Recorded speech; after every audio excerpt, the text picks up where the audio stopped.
Senhoras e senhores, bom dia. Iniciaremos nesse momento os trabalhos da 33ª Audiência Pública do Supremo Tribunal Federal, sob relatoria da Sua Excelência o senhor ministro Gilmar Mendes. Esta audiência pública foi convocada no âmbito do habeas corpus coletivo 165.704 e tem por objetivo discutir a questão do estado de coisas inconstitucional do sistema penitenciário brasileiro, o cumprimento da ordem coletiva proferida nos autos e o papel dos tribunais no enfrentamento da superlotação carcerária. Para evitar a disseminação do coronavírus e em respeito às recomendações do Ministério da Saúde e da Organização Mundial da Saúde, foi adotado o formato virtual para a realização desta audiência, com transmissão ao vivo pela TV Justiça, pela Rádio Justiça e pelos canais oficiais do Supremo Tribunal Federal no YouTube. As audiências públicas organizadas pelo Supremo Tribunal Federal seguem algumas formalidades. Assim, em respeito às tradições desta Casa e aos argumentos plurais defendidos pelos senhores expositores, não se permitem as manifestações de aprovação ou desaprovação às ideias apresentadas durante as exposições. Faz-se necessário que os expositores atentem para a limitação do tempo oferecido conforme o cronograma. Quando houver mais de um expositor indicado para o uso do espaço, devem dividir o tempo atribuído conforme o despacho convocatório. O cronômetro será acionado ao início de cada fala para auxiliar os expositores. Ao longo desta audiência pública, o ministro relator poderá instaurar espaço de diálogo, debate e reação às exposições para que as dúvidas e os questionamentos de interesse do processo possam ser esclarecidos. Ao ser indagado pelo relator, o expositor deverá formular sua resposta considerando o tempo máximo de 3 minutos. Ao final do dia, haverá o espaço dedicado à manifestação por parte dos presidentes dos tribunais, em especial para aqueles que possuam maior impacto em termos de superlotação carcerária e de cumprimento da ordem coletiva proferida nos autos. Os presidentes que desejarem fazer uso da palavra deverão indicar o interesse aos administradores via chat, ferramenta de conversa da videoconferência. Os pedidos serão consolidados e encaminhados ao relator para a condução do diálogo.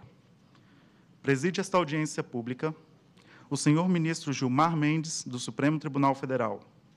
Compõe a mesa virtual a senhora ministra Carmen Lúcia, do Supremo Tribunal Federal, o Procurador Federal dos Direitos do Cidadão e Subprocurador-Geral da República, Carlos Vilhena, neste ato representando a Procuradoria-Geral da República, o senhor juiz instrutor do gabinete do ministro Gilmar Mendes, doutor Eduardo Souza Dantas.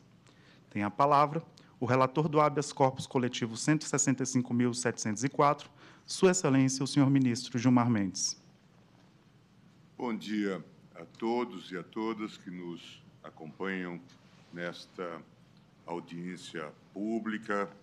Cumprimentar especialmente a ministra Carmen Lúcia, do Supremo Tribunal Federal, o Procurador Federal dos Direitos do Cidadão, Subprocurador-Geral da República, Carlos Vilhena, o senhor juiz instrutor do gabinete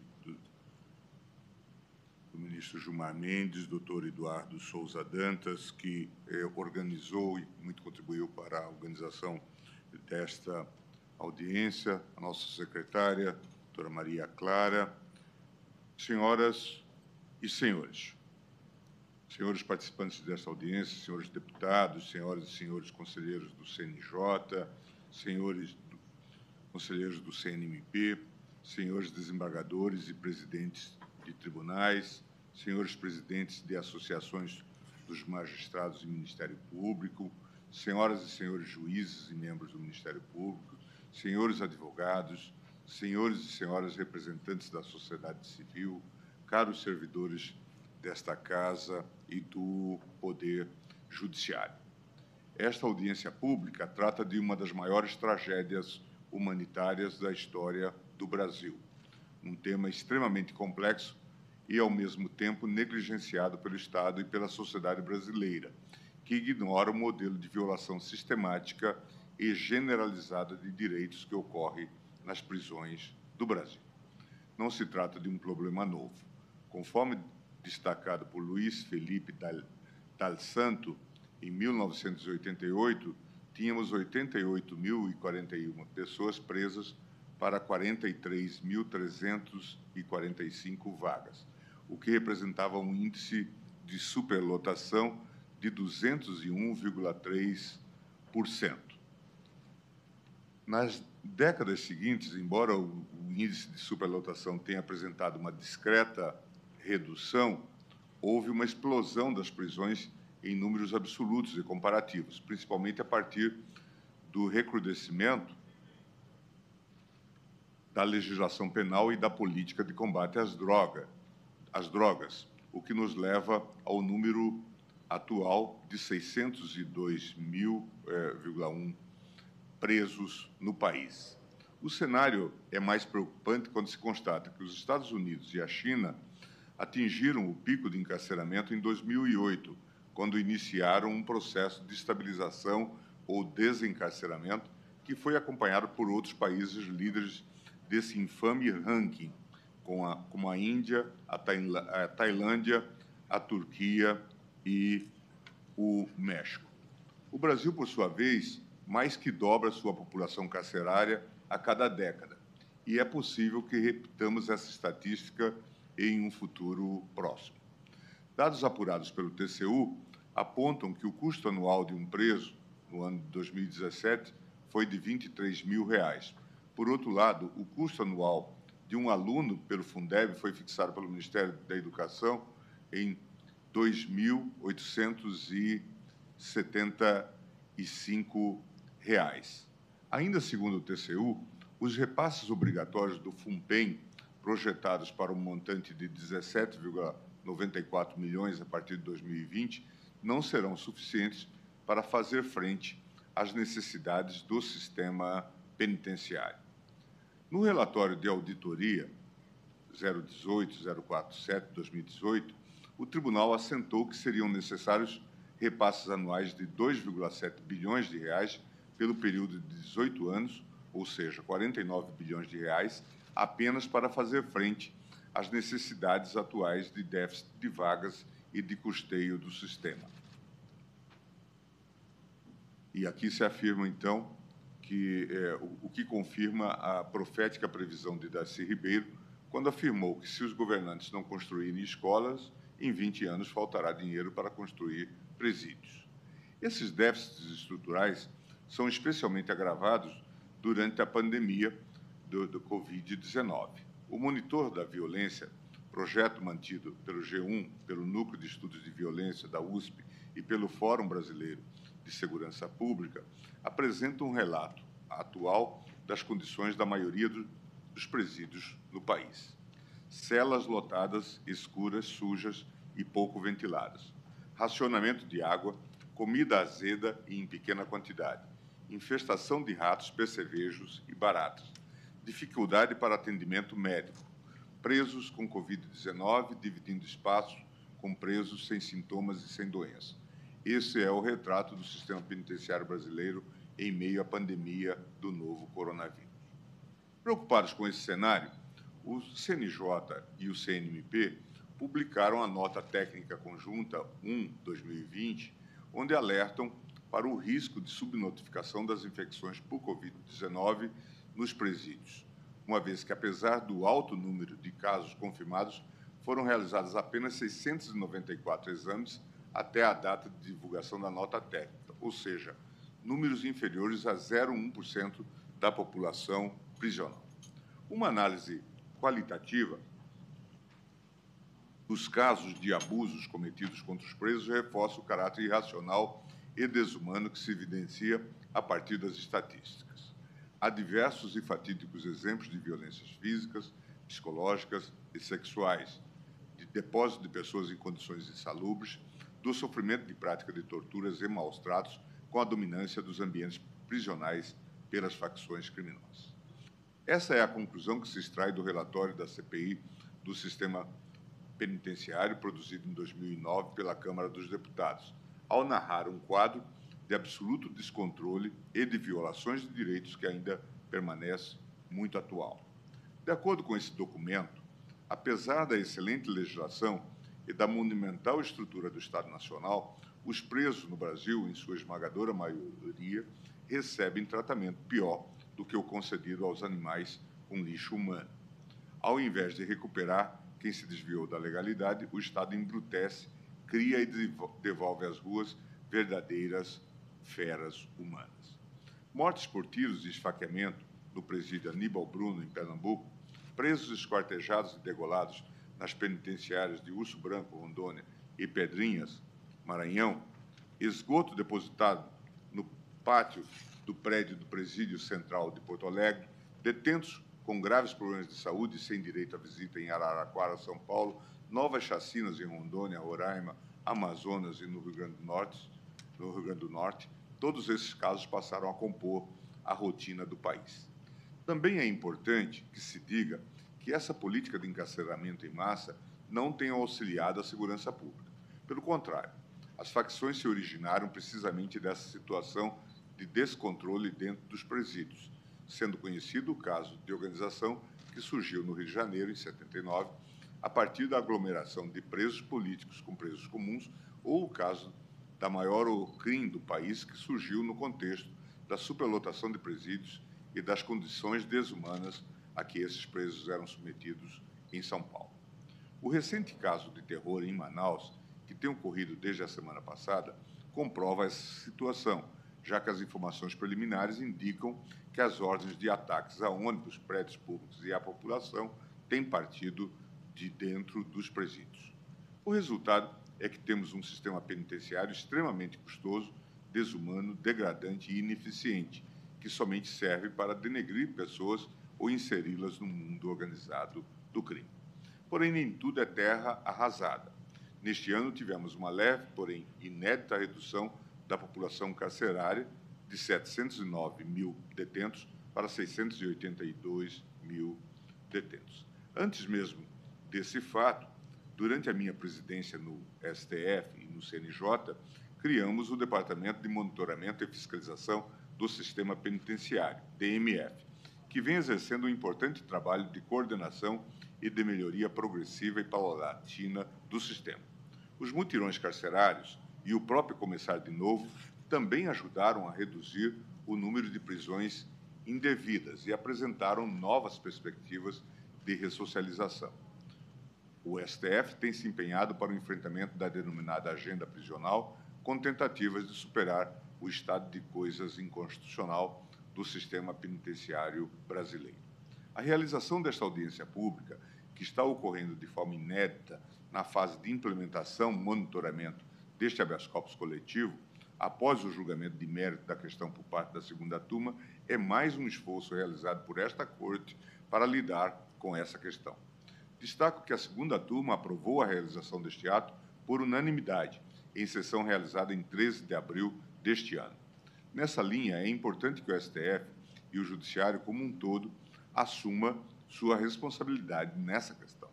Os tribunais possuem um papel essencial na melhoria das condições prisionais e é preciso que tenhamos a coragem e a disposição para cumprir com as nossas funções. Além disso, é importante ressaltar as atribuições do Poder Executivo, a colaboração que pode ser prestada pelo Poder Legislativo e o papel da sociedade civil em denunciar e postular a correção dessas situações de inconstitucionalidade.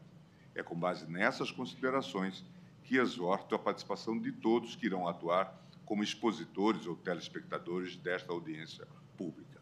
Destaco também que os esforços para a melhoria do sistema não se esgotarão nessa audiência. Novos atos judiciais serão aprazados provavelmente já ao final desse dia.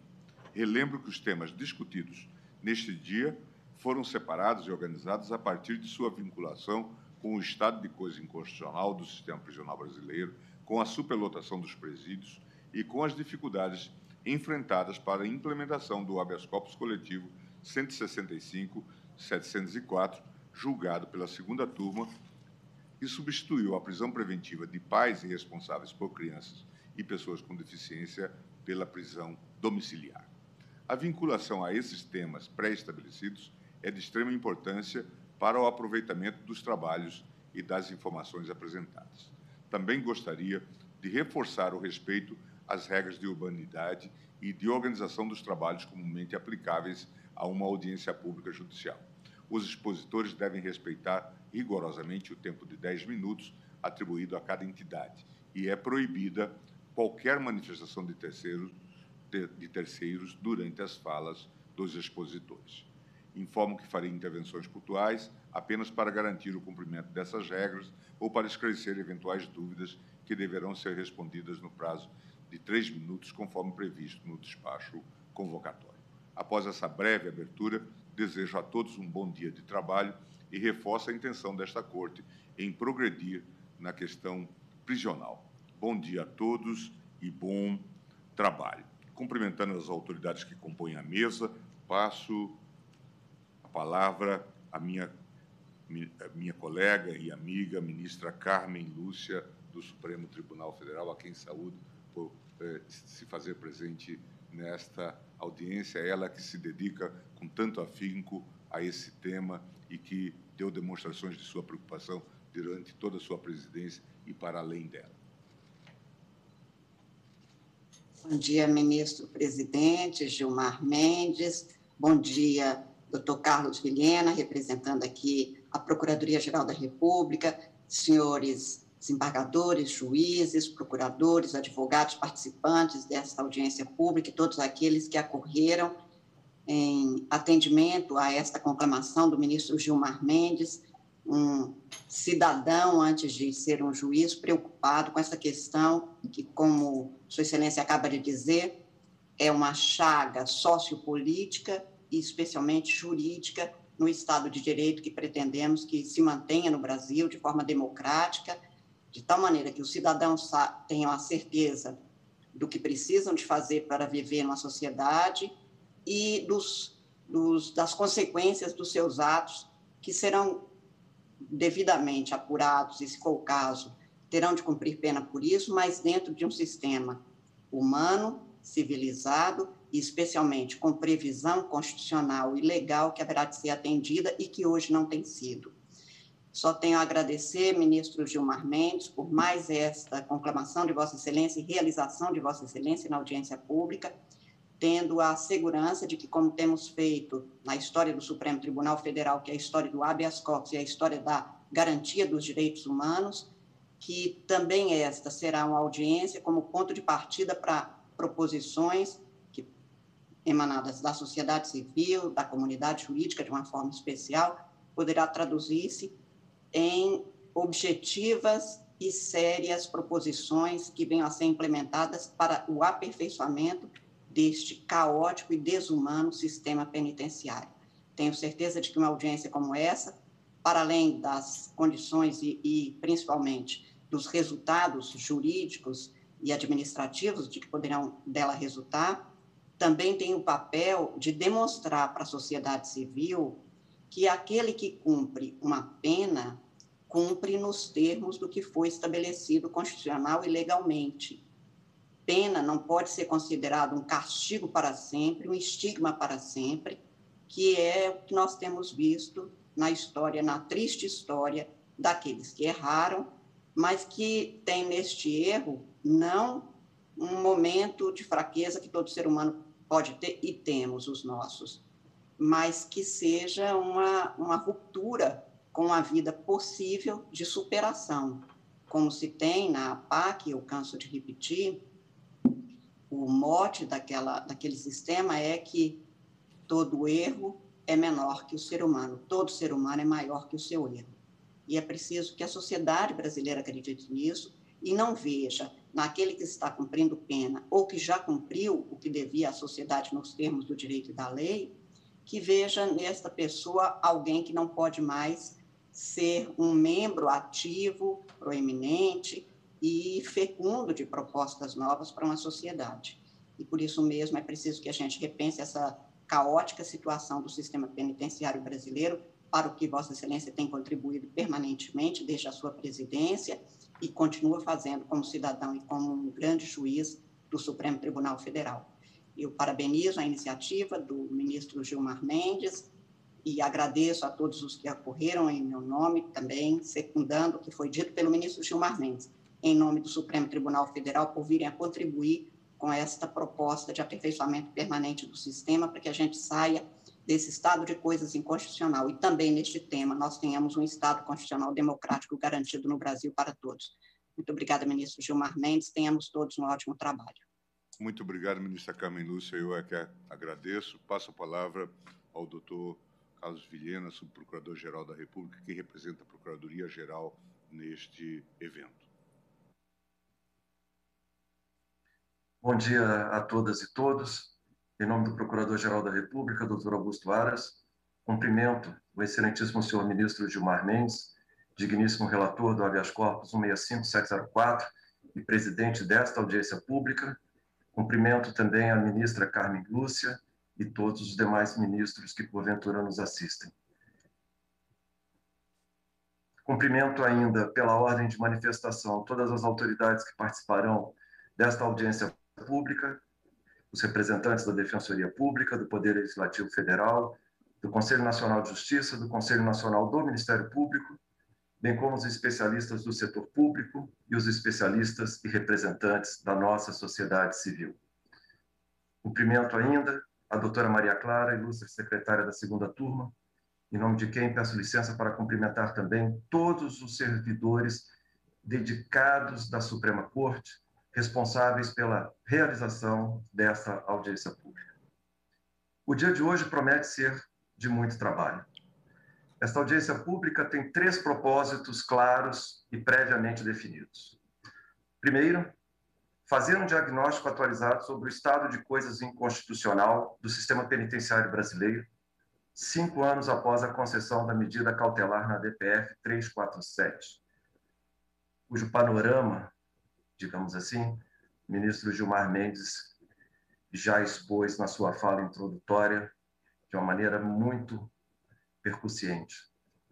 Segundo, coletar o maior número de informações e avaliar os melhores mecanismos de implementação da ordem proferida neste habeas corpus coletivo, possibilitando assim que a prisão preventiva seja substituída pela prisão domiciliar quando se tratar de pessoas que se encontram presas e que sejam a única responsável pelos cuidados de menores de 12 anos ou de pessoas com deficiência. Vale lembrar que a ordem concedida no habeas corpus 143641, relatado pelo eminente ministro Ricardo Lewandowski, beneficiara exclusivamente presas gestantes, puérperas ou mãe de crianças ou de deficiente sob sua responsabilidade. E o terceiro propósito, antever o eventual descumprimento desta ordem coletiva e os impactos na questão da superlotação carcerária, com o esclarecimento das providências que vêm sendo adotadas pelos tribunais brasileiros. Como se pode perceber, não se trata de missão fácil. Não há solução pronta. Será preciso construí-la. E para isso será necessário dialogar, indagar, sugerir, ouvir, compreender e, eventualmente, ceder, sempre de maneira franca e respeitosa. Não se trata mais de decidir ou de contribuir para que a decisão seja tomada.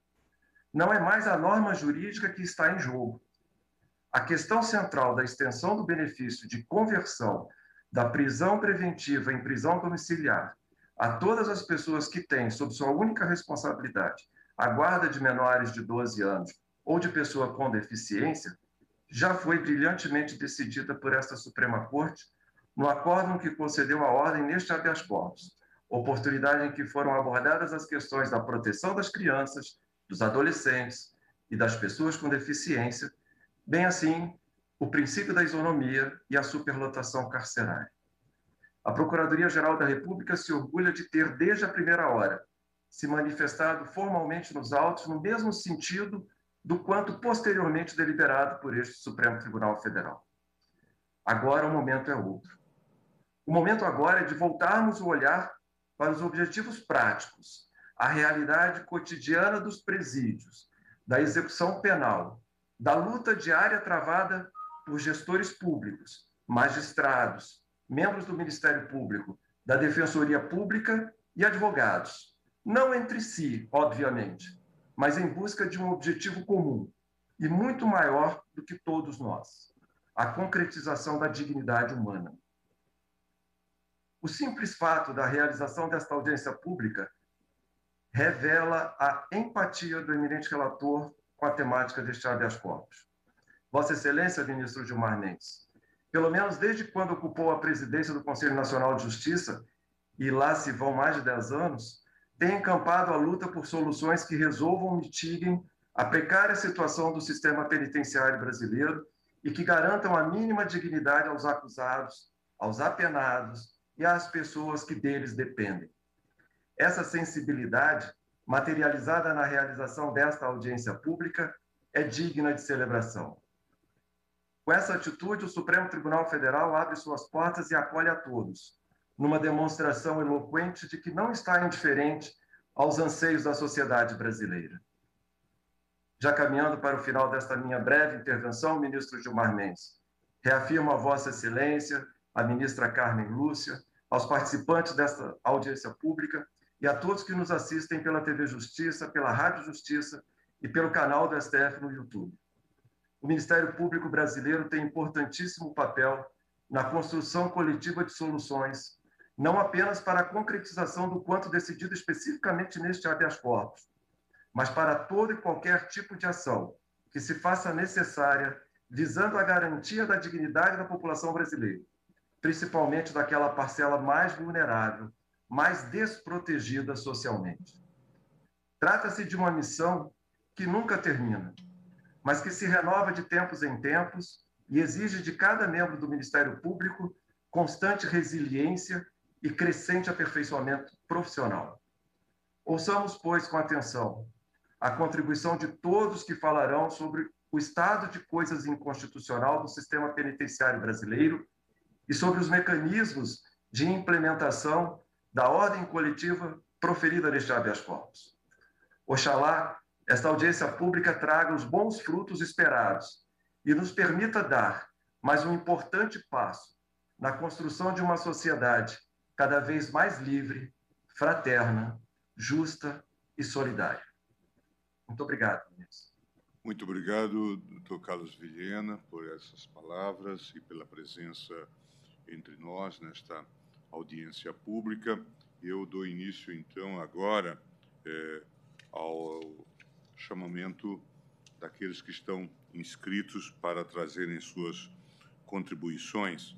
E começo, então, chamando o defensor público federal, Valber Rondon Ribeiro, representando a DPU, a Defensoria Pública da União. Vossa Excelência terá 10 minutos. Obrigado, ministro Gilmar Mendes. Bom dia a todas e todos presentes. Na pessoa de Sua Excelência, ministro Gilmar Mendes, presidente desta audiência pública, cumprimento a excelentíssima senhora ministra Carmen Lúcia e as demais autoridades da mesa. Cumprimento também todos os demais participantes e ouvintes deste debate público. Então, logo a Defensoria Pública da União assumiu o polo ativo do presente habeas corpus coletivo, foram apresentados dados do CNJ, ainda do segundo semestre de 2020, que davam conta de aproximadamente 32 mil homens privados de liberdade que estavam classificados como responsáveis por crianças menores ou pessoas com deficiências. Ocorre que as informações trazidas aos autos posteriormente apontam no sentido de que a decisão coletiva concessiva não teve efeito prático significativo, ou pelo menos o esperado. Temos consciência de que as questões que envolvem a efetivação de uma decisão coletiva dessa magnitude, ainda mais no contexto do estado de coisas inconstitucional do nosso sistema prisional brasileiro, não podem ser esgotadas nessa fala de 10 minutos. Por conta disso, Excelência, nossas proposições construtivas aos debates da presente audiência pública serão sintetizadas em duas reflexões muito específicas. A primeira reflexão que trazemos diz respeito ao texto da Resolução 369 de 2021, aprovada ainda em 2020 pelo CNJ, para se regulamentar, no âmbito do Poder Judiciário, procedimentos e diretrizes para a substituição da privação de liberdade de gestantes, mães, pais e responsáveis pelos cuidados de crianças com até 12 anos e de pessoas com deficiência. Observa-se que o referido normativo já contempla muitas das ponderações que foram levantadas por ocasião dos debates públicos ocorridos em torno da efetivação da decisão que foi prolatada no bojo do habeas corpus coletivo 143641, o HC das gestantes e das mães de filhos menores. Ocorre, porém, Excelência, que alguns pontos do texto desta resolução que vão demandar certa ousadia do Poder Judiciário, caso se pretenda dar efetividade às ordens coletivas, então, concedidas pelo Supremo. Explica-se, Excelência. Ponto 1 da resolução. O artigo 4º, parágrafo 6º, inciso 4º dessa resolução, traz a cláusula genérica situações excepcionalíssimas que justificariam decisões judiciais denegatórias de liberdade ou da conversão da prisão domiciliar. Chamamos a atenção para esse dispositivo, pois entendemos necessário sejam melhor explicitadas situações concretas do que não configura hipótese de situações excepcionalíssimas impeditivas da liberdade, especialmente no que se refere ao tráfico de drogas e outros crimes sem violência ou grave ameaça, que tanto lotam nossas galerias prisionais. Ponto 2. A regra esculpida no artigo 5º dessa resolução do CNJ prevê a possibilidade e não a obrigatoriedade da realização de uma audiência de justificação no caso de dúvida sobre a prova documental que acompanhe o pedido de liberdade. Na verdade, entendemos que não podendo o juízo lançar mão da realização de uma perícia social ou outro meio célere para sanar suas dúvidas, a audiência de justificação para que a parte e seu defensor possam produzir, em juízo, outras provas quanto ao que se alega, deveria ser obrigatoriamente viabilizada. Ponto 3 e último da resolução, considerando o texto do artigo 6º, entendemos que deve ser reafirmada a obrigatoriedade da aplicação da recomendação, também do CNJ, número 62 de 2020, reconhecida como uma medida que tem potencial para a redução do risco epidemiológico do Covid-19, com uma perspectiva de direitos humanos. A segunda reflexão que trazemos ao presente debate público está relacionada à acumulada experiência de atuação institucional da Defensoria Pública da União perante o sistema penitenciário federal brasileiro. Temos buscado, em alguns processos que tramitam neste Supremo, revelar algumas realidades de coisas inconstitucionais que também se escondem por detrás do rigorosíssimo regime de execução do sistema penitenciário federal. Em operação há mais de 15 anos, entendemos que o sistema penitenciário federal, até o momento, não cumpriu a promessa de reduzir o poder operacional e de articulação das grandes organizações criminosas que atuavam e atuam nos sistemas prisionais estaduais. Para além disso, esse modelo federal de gestão prisional, apresentado pelo poder público como eficiente para o controle de presos classificados como perigosos, insubordinados ou lideranças criminosas, tem sido usado de referência em unidades prisionais estaduais, principalmente nos parâmetros de ordem e disciplina carcerária. Nos últimos anos, por exemplo, a cartilha de atuação do uso de forças especiais de intervenção penitenciária em presídios estaduais tem se espelhado bastante na doutrina de ordem e disciplina do sistema penitenciário federal, o que, inclusive, já foi objeto de apontamentos pelo Mecanismo Nacional de Prevenção e Combate à Tortura.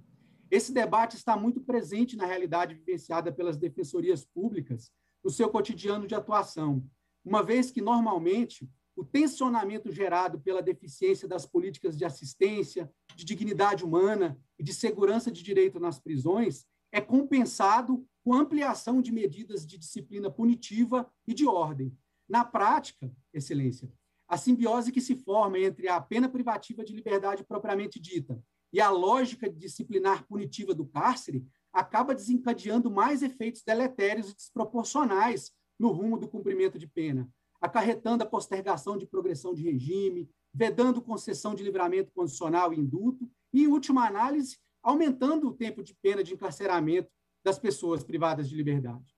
As consequências reais desses fenômenos repressivos são muitos casos de sanções punitivas disciplinares desproporcionais, classificadas como falta grave, e o elevadíssimo número de denúncias de tortura e outras violências institucionais originadas nas prisões brasileiras. Não é incomum que circunstâncias triviais do dia a dia da rotina prisional, que sequer existiriam se a política de assistência e direitos humanos básicos fosse cumprida, se tornem faltas graves homologadas judicialmente, elevando o tempo de pena a ser cumprido. Não é incomum também, nesse contexto de domínio de organizações criminosas, que sentenciados sejam forçados a admitir prática de falta grave para evitar a responsabilização de outras pessoas. Eis o ponto principal dessa segunda reflexão, Excelência, pois parece-nos que esse tipo de intervenção neutralizadora muito tem impacto nos números da tragédia prisional nacional. É preciso, pensamos nós, se investigar como a lógica disciplinar punitiva do cárcere interfere tão negativamente no curso da pena da pessoa, especialmente atos menores, que não ensejam crimes dolosos ou fugas, por exemplo. Em perspectiva prática, Excelência, entendemos que muito pode ser revelado a partir de um diagnóstico científico sobre o impacto dessas doutrinas de intervenção repressoras e punitivistas nos expressivos números de encarceramento e nas cifras, a maioria ainda ocultas, de atos de tortura e outras espécies de violência institucional. Caminhando para a conclusão, Excelência, trazemos as últimas ponderações à consideração desse tribunal. Primeiro, chamamos atenção para a importância de se potencializar a voz dos movimentos familiares de presos ou sobreviventes do sistema prisional nos contornos dessa audiência pública. É que os nossos discursos técnicos e teóricos, eles só se legitimam verdadeiramente quando confrontados com a realidade cruel vivenciada diariamente por pessoas que são impactadas pelas tragédias das prisões. Por fim, na hipótese de, eventualmente, ser criada a comissão de acompanhamento das medidas de implementação da ordem coletiva proferida nos autos, bem como do enfrentamento às demais questões da superlotação carcerária, a Defensoria Pública da União se coloca à disposição dessa Corte. São essas as nossas considerações aos debates. Meu muito obrigado a todas e a todos pela escuta. Muito obrigado, doutor Valber. Agora ouviremos a doutora Fabíola Pacheco, representante do Conselho Nacional de Defensores Públicos Gerais, CONDEG.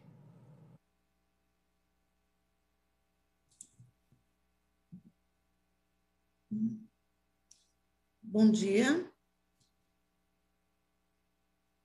a todos e cumprimentando Vossa Excelência, ministro Gilmar Mendes, eu cumprimento a todos aqui presentes. É uma honra estar aqui nesse momento, uma vez que, como defensora pública titular de execução penal há 14 anos, eu tenho exercido minha função dentro dos presídios do Estado da Bahia. Quando eu me inscrevi para essa audiência e tive a honra de ser escolhida, me veio à cabeça algo muito, muito simples. O que não é inconstitucional no sistema prisional? Porque o indivíduo, ele sofre violação dos seus direitos desde o momento que ele ingressa no sistema prisional, quando não se respeita o princípio da individualização da pena, até o momento em que ele sai, quando jamais foi implantada uma política para o egresso. Vou trazer aqui a minha prática, a minha vivência, aquilo que eu vejo todos os dias, e no dizer de um grande colega de São Paulo, que também falará aqui ao final, Leonardo, ele diz o seguinte: são gotas de sofrimentos diários que a gente sente todos os dias dentro do sistema prisional. Começando pelo regime fechado, o preso no regime fechado, ele muitas vezes compartilha esse cumprimento de pena com o preso provisório, o que por si já é uma grande ilegalidade. Não há oferta de trabalho, de atividade educativa, as vagas que surgem, elas são abaixo da linha do aceitável. Esse preso, ele cumpre a sua pena sem nenhum suporte para que ele possa desenvolver qualquer melhora no seu comportamento, para que ele possa sair do sistema prisional, como todos dizem, um cidadão de bem. Então, nós temos poucas vagas de atividades para um amontoado de pessoas em celas amontoadas também, exercendo nenhuma atividade que possa contribuir para a sua socialização. Eu não costumo chamar de ressocialização, porque, na minha experiência, eu vejo que a maioria dos nossos hóspedes do sistema prisional, eles sequer foram jamais socializados. Então, eu evito chamá-los de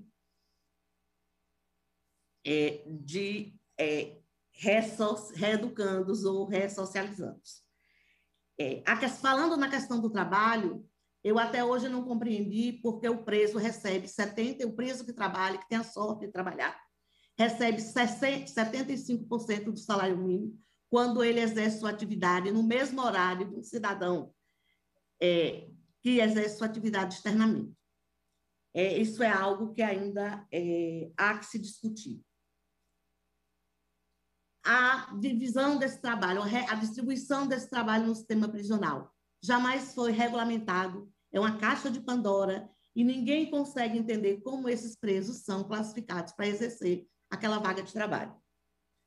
Em se tratando do regime semiaberto, o que eu vejo todos os dias, para além da superlotação, são presos cumprindo pena em unidades que são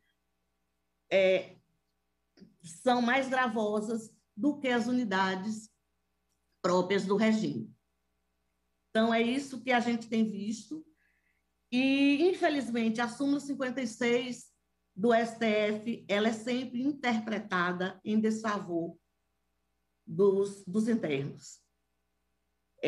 Quando, na verdade, ela deveria ser interpretada de uma maneira puramente objetiva, excesso de execução. O preso do regime semiaberto, cumprindo pena em unidades de presos provisórios ou em unidade de regime fechado. E, infelizmente, essa súmula não tem sido aplicada em favor do interno como deveria. Ainda falando do trabalho, quantas vezes eu recebo no meu gabinete, na penitenciária Lemos Brito, onde trabalho, o interno querendo abrir mão da sua progressão de regime, porque ele teve a sorte de trabalhar e sabe que, em progredindo, terá uma solução de continuidade e não terá como sustentar sua família. Então, são coisas que, no dia a dia, afetam por demais o cumprimento da pena. Transferências de internos. É inconcebível que internos respondam ou não respondam o seu processo na sua comarca ou no seu estado de origem, porque o Estado não tem condição de fazer a sua transferência. E esses internos ficam ad eterno numa penitenciária sem sequer ser ouvido no seu processo e esperando a própria sorte, o que vai acontecer com ele. O que, aliás, não acontece, fica eternamente, muitas vezes, muito mais do que a pena que deveria cumprir. Eu não compreendo porque o Estado, ao invés de fomentar a criação de vagas para psicólogos, psiquiatras, eles insistem em solicitar exame criminológico, solicitar exame psicológico para o preso quando ele tem direito ao seu livramento, à sua progressão, sabendo que não existe nenhum desses profissionais dentro do sistema prisional. E como falou o colega anteriormente, são situações que retardam, que atrasam o direito do apenado e que só causam a superlotação pela qual a gente tanto luta, que não exista mais. Então, são tantas coisas, tantas inconstitucionalidades no nosso dia a dia, que talvez 10 minutos aqui seja bastante pouco para que a gente possa falar. É inconcebível que as prisões ainda tratem os seus familiares e muitas vezes evitem as suas visitas de comparecerem na unidade prisional, porque elas são simplesmente aviltadas e desrespeitadas em revistas vexatórias. Isso afasta o familiar do seu preso, porque elas não aguentam mais sofrer todas as violações quando vão visitar os seus entes queridos. Simplesmente porque o Estado não implementa, as secretarias não implementam a colocação de equipamentos que possam evitar isso. É inconcebível que o Estado não possa implantar um body scan para que as famílias tenham mais respeito quando vão visitar as unidades prisionais. Infelizmente, Excelência, nós somos um país de amador. Quando a gente trata do sistema prisional, nós somos amadores, vivemos improvisando e sempre decidindo em função do Estado e não do apenado. Recentemente, aqui na Bahia, nós tivemos uma situação em que, agora, recentemente, me veio à memória porque é muito recente, presos numa unidade prisional em Seguro. A unidade tinha apenas uma cela para o Seguro, eles estavam amontoados nesse Seguro, e aí se fez uma reunião nessa comarca e decidiram que ia transferir os presos. É inconcebível que você, para resolver um problema, uma ineficiência do Estado, você afaste esses presos dos seus familiares. E isso acontece regularmente em todo o sistema prisional. Eu estive naquela tragédia do Amazonas, né, lá de Manaus, do Compage, juntamente com meus colegas da Comissão de Execução Penal do Colégio no Defensoria Sem Fronteiras, e o que eu vi foi uma unidade onde o preso puxava quase 5 mil sem um médico, cuja alimentação era um lixo. Então, a gente precisa levar mais a sério a nossa autoridade no sistema prisional, o poder de decisões e fiscalização que a gente tem. E, infelizmente, eu descobri há pouco também que nós somos um país piadista. Vai acabar e eu vou pedir licença apenas para ler um parecer que eu vi recentemente de um membro do Ministério Público em relação a um pedido de progressão de regime. Ele diz o seguinte, que ele opina contrariamente porque o lugar do preso, nesse momento, é mais ou menos isso, é o presídio, porque estamos numa época de pandemia e as organizações de saúde pedem para que a gente fique em casa, e nesse momento a casa dele era o presídio. Então, enquanto tratarmos o sistema prisional desse jeito, nós sim teremos uma resposta muito negativa para nós e para a sociedade. Eu agradeço muito, 10 minutos é muito pouco, mas é o que me resta, e eu agradeço muito essa participação. Muito obrigada. Doutora Fabíola, nós aqui agradecemos a sua contribuição e Vossa Excelência poderá também trazer subsídios para que nós possamos oportunamente incorporar no relatório. Agradecemos imensamente sua participação e passamos em seguida a palavra à doutora Rivana Barreto Ricarte, presidente da Associação Nacional de Defensores Públicos, ANADEP, e falará a defensora, doutora Rivana, é defensora pública do Estado do Acre. Com a palavra. Bom dia.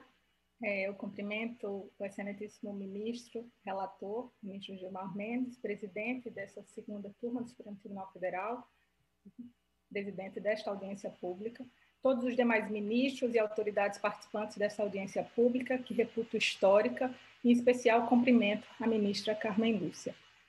Saúdo a cada um cordialmente e, desde logo, agradeço a oportunidade de representar a Associação Nacional das Defensoras e Defensores Públicos, ANADEP, que congrega mais de 6.200 defensoras e defensores públicos nos estados e no Distrito Federal, e poder dar, assim, voz, enquanto defensora pública, a mais de 740 mil presos neste país, que lutam para que lhes seja garantido seus direitos fundamentais. Começo com um relato. Não havia iluminação nem saída para o banho de sol. Água e comida eram recebidas por um pequeno retângulo na porta, disse Rafael. Havia uma janelinha gradeada, pelo qual os novatos escutavam as pessoas de outras alas gritando, enviando mensagens. Era cheio de baratas e mosquito. A gente ficava na parte da manhã matando as baratas e os mosquitos. Quando escurecia, depois das 6, a galera ficava revezando na janelinha. De lá, também víamos ratos saindo dos buracos e corujas vindo pegar os ratos. Era nossa televisão. Era uma loucura. Trata-se de um relato de um preso no complexo Mata Escura, em Salvador, mas poderia ser um relato relativo a qualquer penitenciária no país.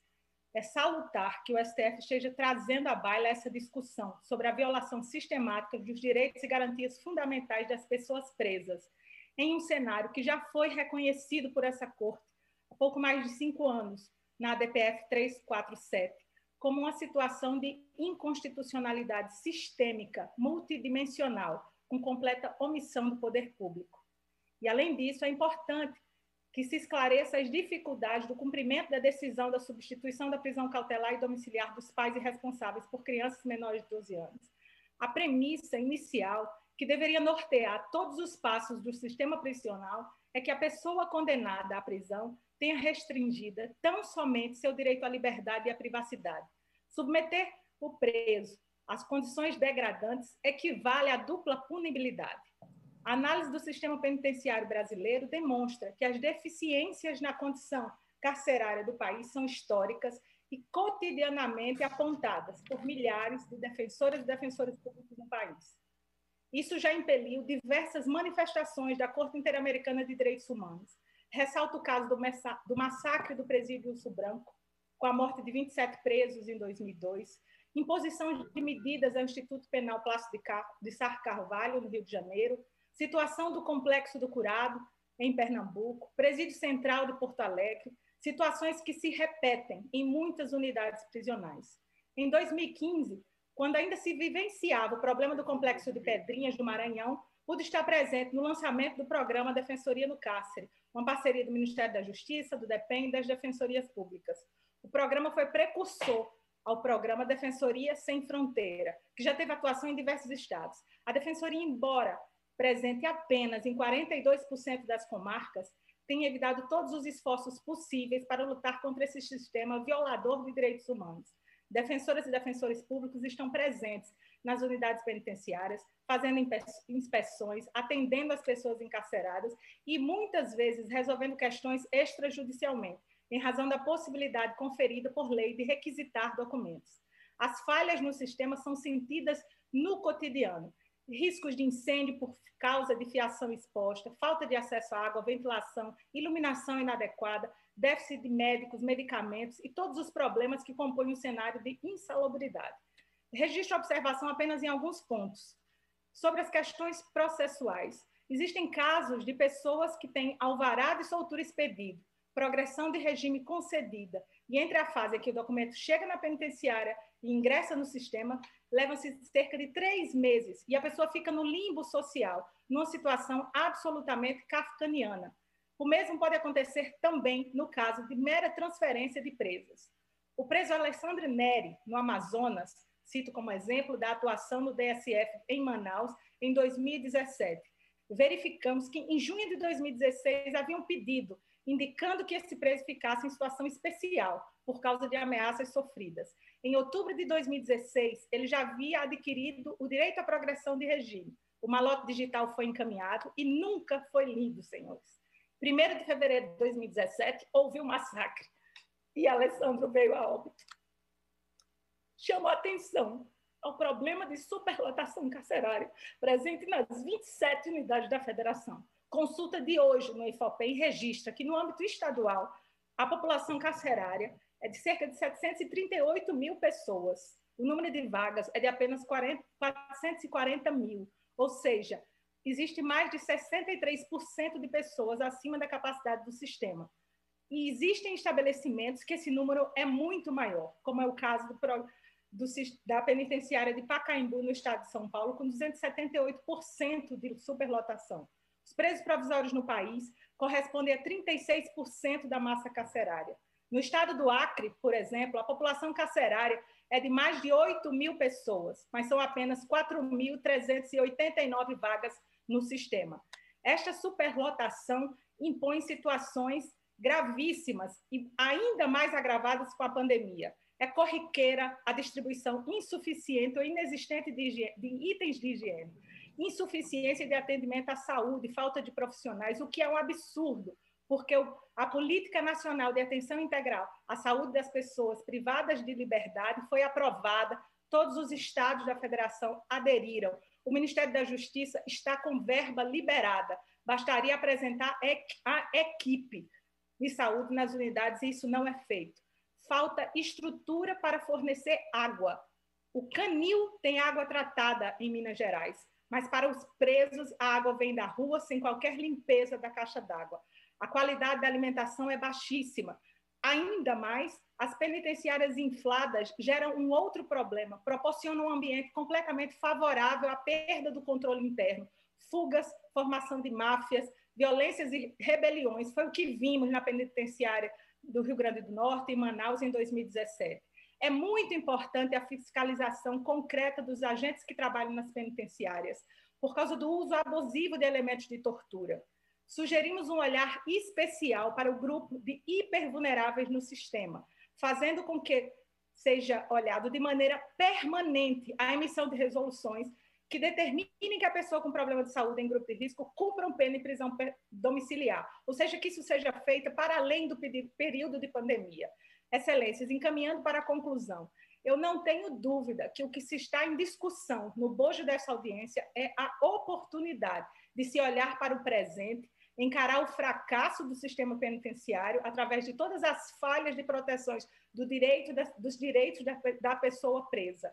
Mas também é uma oportunidade de voltarmos a olhar para o futuro através do cuidado, da tutela de nascituros, crianças e pessoas com deficiência, em razão da proteção integral, prioridade absoluta que lhe confere tanto ordem jurídica nacional como internacional. Esta Corte tem nas mãos a oportunidade de analisar que o uso indiscriminado da prisão cautelar conduz a situações de absoluta iniquidade e degradação familiar. É preciso determinar que a decisão de substituição da prisão cautelar deve ser cumprida nos diversos juízos e tribunais do país. Infelizmente, não é isso que se percebe. Em alguns estados, o habeas corpus coletivo 143641 não vem sendo cumprido como deveria. Defensores e defensores públicos acabam necessitando apresentar recursos, fazer subir demanda para os tribunais superiores. É preciso que se cumpra a resolução que determina a maneira como realizar esse cumprimento, a resolução 369 do CNJ. Precisamos interromper, desde já, essa barbárie do sistema prisional. Em situações absolutamente desnecessárias, os efeitos nefastos da aplicação de penas prisionais ultrapassam a pessoa do infrator. As famílias são atingidas tanto no aspecto econômico como no aspecto emocional. Pais, filhos e filhas ficam sem uma completa estrutura familiar. Concluo afirmando que é inconcebível, na realidade atual, que o Estado, no cumprimento do seu dever de punir o infrator, justificado no dever de proteção da sociedade, abandone o seu outro dever, não menos importante, de prezar pelos direitos fundamentais daqueles que estão sob sua custódia, incluindo aí o dever de proteção familiar. De acordo com o CNJ, são cerca de 31 mil pessoas que poderiam estar na situação prisional diversa com o respeito do princípio da dignidade da pessoa humana, a menos com a aplicação desta situação analisada nesse HC. Eu tenho absoluta confiança no caminho que estamos assumindo. Peço que a decisão tomada pelo excelentíssimo ministro Gilmar Mendes, referendada pelo conjunto de ministros e ministras, não tenha volta. Quando o sistema penitenciário é absolutamente falho e não se busca a sua correção, quando as crianças não são cuidadas no presente, o fracasso da experiência futura do Estado está posto. É necessário que coloquemos nossa capacidade de pensar em favor desse exercício de bondade. Bondade essa que equivale à proteção da pessoa humana com todo o aspecto de violência em torno dela. Cabe trabalharmos para exigir o cumprimento das políticas públicas, corrigindo falhas estruturais da administração pública. Contem com a Defensoria Pública dos Estados e do Distrito Federal para fazer parte da comissão criada para acompanhar o cumprimento do HC coletivo. Contem com a ANADEP. Muito obrigada pelo espaço. Muito obrigado, doutora Ivana, por essa emocionada exposição. E agora vamos fazer uma breve pausa, que já estava prevista, para depois ouvirmos os senhores representantes da Câmara dos Deputados, doutor Alberto Neto e Rafael Mota.